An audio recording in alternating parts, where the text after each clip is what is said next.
I'm Chris, and this is Single Dad Homesteading, brought to you from South Carolina, McCormick. Hey guys, I just came on here. I got down here at the little house. I'm cleaning it up here in South Carolina that I've got for sale. I was going to do a little tour of it, put it out there for any of you homesteaders that are looking for a place. Let you guys check this out, and I'd really like to see it go to somebody that's wanting to homestead and stuff of that nature. So we'll do a little tour. It'll probably be broken up in a couple of segments, and then take you outside, do an outside tour, and show you the yard. But anyway, the house is in McCormick, South Carolina. This is the room that we are calling the hunter's cabin room. And right now, the young lady that I had it rented to still has a bed in here. She's got to get out. But it is, this house I set up for a hunting cabin. And this room is probably 10 by 12. And it's got this cedar. This is a cedar OSB board that I put on the top just because I love the smell and I like the look of it for the cabin. But then at the bottom, it's got this beautiful tongue and groove pine all the way across in a wainscot. So, and then it's got floating floors. It's got a nice closet. She's still got some stuff in here. I didn't put doors on the closets because the rooms are small, but they're not too small. So it's got good sized closets in it. Everything in here was custom done. Me and my father did that. Mostly me on this one. So, and then we'll go over here to the master bedroom. And the master is solid tongue and groove pine all the way around. And then it has a bigger closet too, which she still has some stuff in it, and it's got a beadboard inside, but it's a fairly good sized closet. I'll get in the corner. This room is probably 12 foot by 14. So I'm not an individual that does this for a living, so it's got that nice little cove where you put a dresser or something. It's the floors are the same throughout the whole house, and this house is not perfect. It's a homesteader's house. It's a nice little, I think it's 20 by 50 or 60. It's about 1,000 square feet. And anyway, we'll get back to you in a second and let you see some more. Bye. Alright guys, we're back. Had a little technical difficulties with the camera, so I had to get those fixed. This is the bathroom. It's dark. I don't have any power on here. This is the only room that has to be done. I've got to paint this. You've got the sink. And then you've got the water heater sits behind this panel, and then you got two big towels for towels and washcloths and whatnot. And then you got the bathtub. And then the toilet sits over here. It's real dark, got a cabinet over there. Same wood that runs along the top. Then you come out of it, and there was the master that I showed you. There was the little room, and then this room we call the duck blind because it's set up like a duck blind. That's the chimney. This house does have a chimney for a fireplace. That is good. And this room is about, I don't know, 9 by 12. It's kind of cut up. I will show you this. This is not water damage.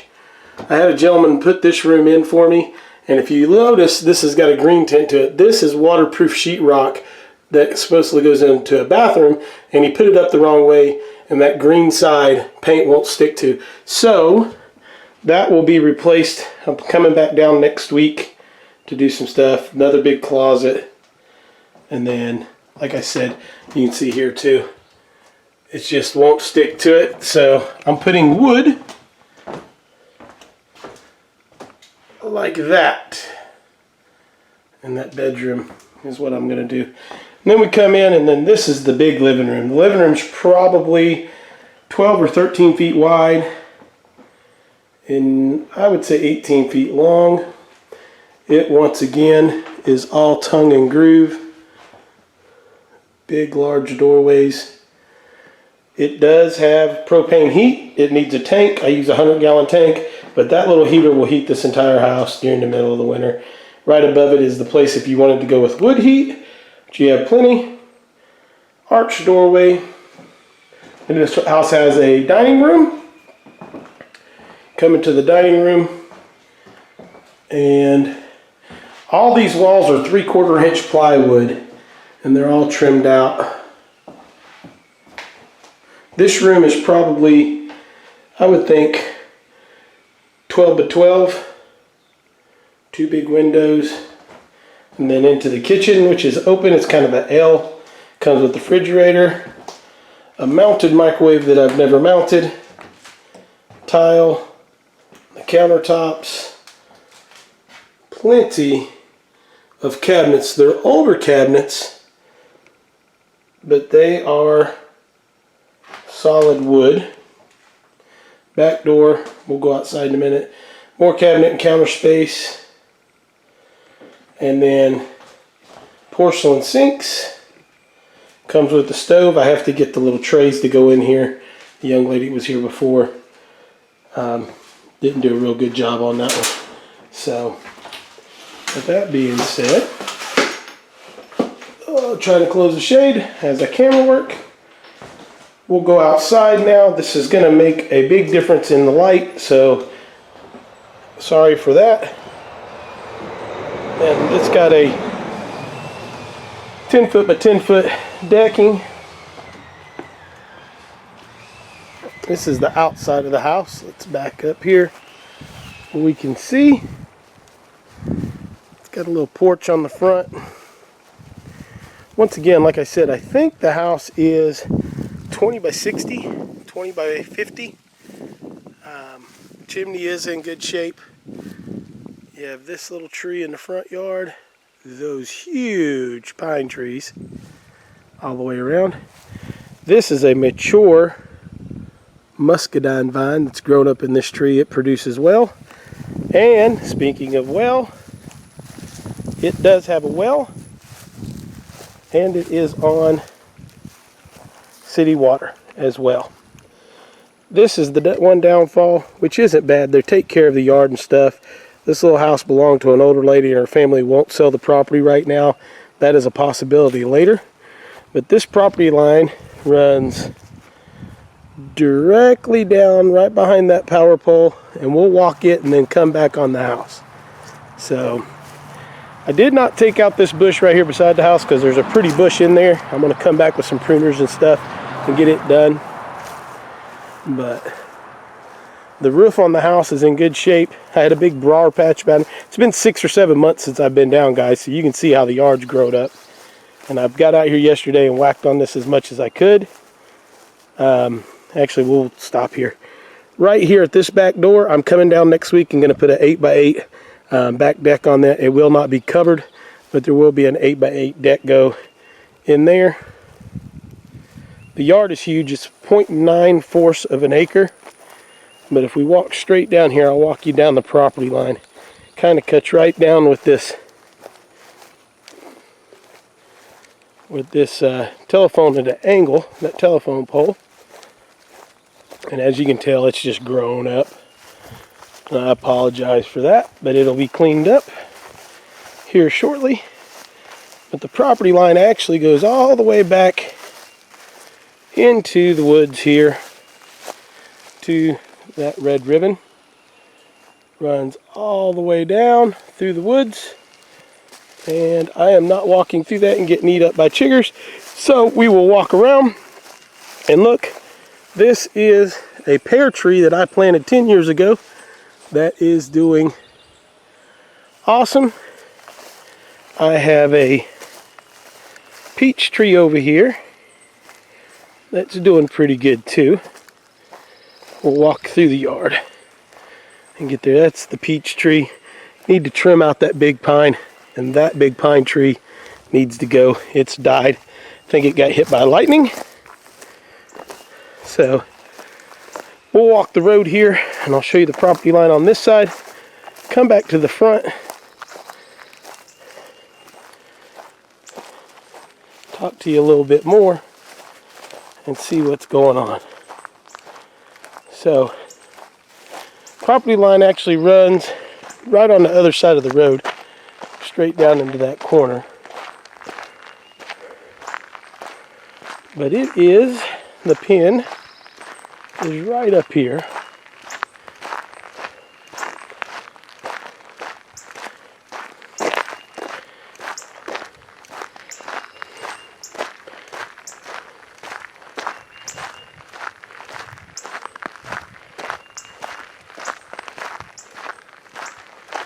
Right here is the pin for the corner of the lot. You can see it in that bush right there. So if we turn around, we look back there where that wagon wheel is up there, right in that area is the property line goes across. There's my little truck. There sits the house. And if you cut straight through these weeds at an angle, that is the yard. So you got people behind you back here, good people, country folk. But as you can tell, there's not a lot of trash laying around or anything, so that's nice. Pretty good. You'll find a pop bottle or a bag or something every once in a while that's blown up. But this would make a good chicken and goat lot, or a big garden right back here, and then do your chickens and goats up here underneath these shade trees. But you got plenty of space for chickens and goats. Garden. It's got its own well, plus it's got city water. So it's really nice. That tree does have to come down. So we'll walk up to this front point. I'll show you whereabouts the pin is in here. I used the wagon wheel a minute ago to tell you, but the actual point sits over here in the trees. If I can find it. This one's always hard for me to find, so we may not be able to. But it's on the opposite side, right in here someplace. Anyway, it's right over there in those bushes. So this is the corner view of the house. Gotta get some pine needles off the top. That's living in South Carolina. Comes across.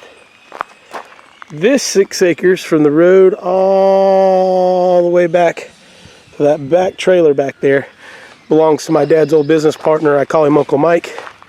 These folks are really nice. They've got 2 children. They're doing some work. But like I said, this right here looks bad, but there's a potential to be able to buy that I think it's a little over half an acre lot later. But right now Miss Daisy does not want to sell. So you've got this. The house is pretty. Let's go sit on the porch here for a minute and we'll talk about what we can do. All right. So let me see if I can sit down here. Oh, and then I've got to go. So that's the house in South Carolina. It is approximately 20 feet wide. 50 feet, I'm going to say 50 feet because that'll be right in the middle. About 1,000 square foot home. So, it's there. It's on the market. I will owner finance to a homesteader or someone wanting to buy a little place out in the country and garden and have some place. There's about 45,000 acres of game management for hunting, and you're less than a half a mile to 3/4 of a mile, somewhere in that neighborhood, half a mile to 3/4 of a mile from the first boat ramp for Lake Thurman. So the outdoor activities here in McCormick, South Carolina are amazing. You have a lot of hiking trails. You have hunting, fishing, trapping, small game as well as large game. Just an abundance. If you're an outdoors person, it's amazing in this area. So with that said, if you're interested in the property, you can get a hold at me at Privette, Privette, Chris, CHRIS, 94 at gmail.com. And I'll leave that down there. Ooh, this camera's new. Down there in the description. And you can get a hold of me. Like I said, I will owner finance. Asking price. That would be good. I'm asking $58,500 for the house. If I owner finance, there will be logging truck. This is a logging community, so you have logging trucks that go down the road. But anyway, I will owner finance with a little bit of interest on there. I won't kill you like you would go into a lower end bank, but I do have to make a little bit more if I owner finance. 15,000 down is what I have to have if I owner finance. So anyway, with that said, you can get a hold of me if you've got cash. I'll make a lot better deal. So give me an email. I'll give you my phone number, and you can call me and we can talk, meet up, set up a time to meet up. I am in Tennessee, so it's only about 3 hours for me to get here, so not bad. So with that said, God bless. Live with what God gives you, and we're out of here.